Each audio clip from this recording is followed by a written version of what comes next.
মাছটা ভেজে ভালো করে ভাজলাম, তুলে নেব। ভেজে তুলে নিলাম। লাল লাল করে ভেজে নিয়েছি।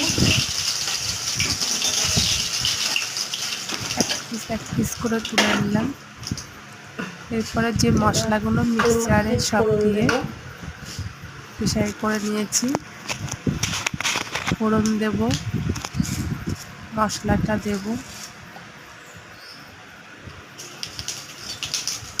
অল্প জিরে ফোড়ন দিলাম, আলুটা একটু ভেজে নেব। আলুটা ভেজে নেব। আলুটা একটু লাল লাল ভাজা হলে তারপরে মশলাটা দেব। আলুটা তুলবো আর মশলাটা একটু দিয়ে দেবো। আদা রসুন দিয়ে আলুটা তুলবো না। মশলাটা দিয়ে 10-15 মিনিট কষিয়ে নেব। কষানোর পরে জল ঢেলে আলুটা সিদ্ধ